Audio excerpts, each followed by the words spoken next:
مسجد العریش بدر کی سرزمین پر واقع وہ تاریخی جگہ ہے جہاں 2 ہجری 17 رمضان کو اسلام کی پہلی بڑی جنگ لڑی گئی۔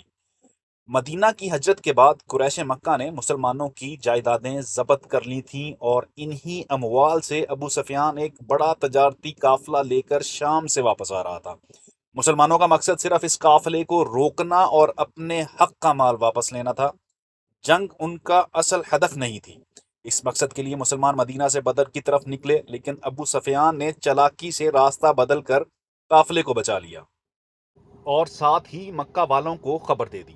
جیسے ہی قافلہ محفوظ ہو گیا، مکہ کے بڑے سرداروں میں اختلاف پیدا ہو گیا۔ کچھ کہنے لگے کہ اب لڑنے کی ضرورت نہیں، واپس چلتے ہیں، مگر ابو جہل نے ضد پکڑ لی کہ ہم بدر ضرور جائیں گے، وہاں جشن منائیں گے، شراب و کباب کی محفلیں سجائیں گے اور عرب کے قبائل کو اپنی طاقت دکھائیں گے۔ یہی ضد جنگ کی اصل سبب بنی۔ اب مسلمانوں کو احساس ہوا کہ معاملہ قافلہ روکنے سے آگے بڑھ چکا ہے، اب ایک کھلی جنگ ہونے والی ہے۔ اس موقع پر رسول اللہ صلی اللہ علیہ وسلم نے اپنے ساتھیوں سے مشورہ کیا۔ مہاجرین اور انصار دونوں نے پورے عزم کے ساتھ کہا، یا رسول اللہ، آپ جس طرف چاہیں ہمیں لے چلیں، ہم آپ کے ساتھ ہیں۔ اگر آپ ہمیں سمندر میں بھی کودنے کا حکم دیں گے تو ہم کود جائیں گے۔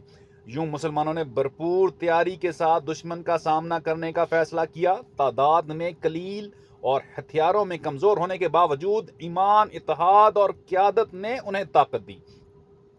بدر پہنچنے پر حضور نبی کریم صلی اللہ علیہ وآلہ وسلم کے صحابی حباب بن المنذر نے مشورہ دیا کہ دشمن کو پانی کی سہولت نہ ملے، اس لیے قریب ترین کنووں پر قبضہ کر کے باقی کنویں بند کر دی جائیں۔ یہ رائے قبول کی گئی۔ حضرت سعد بن معاذ کی تجویز پر رسول اللہ صلی اللہ علیہ وسلم کے لیے ایک محفوظ خیمہ بنایا گیا جو عریش کہلایا۔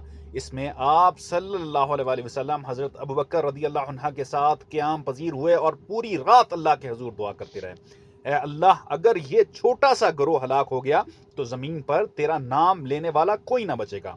میدان میں مسلمانوں کی صف بندی یوں ہوئی: مہاجرین کے کمانڈر حضرت علی، حضرت زبیر اور حضرت مقداد رضی اللہ عنہ تھے، جبکہ انصار کی قیادت حضرت سعد بن معاذ اور حضرت سعد بن عبادہ کے پاس تھی۔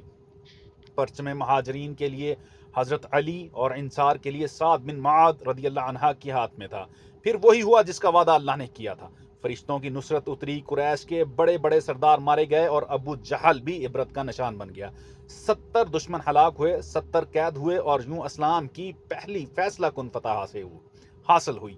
آج مسجد العریش اپنی سادہ دیواروں اور محراب کے ساتھ اس تاریخ کی خاموش گواہ ہے جو یاد دلاتی ہے کہ جب انسان تدبیر کرے، دعا کرے اور اللہ پر بھروسہ رکھے تو بڑے سے بڑا دشمن بھی شکست کھا جاتا ہے۔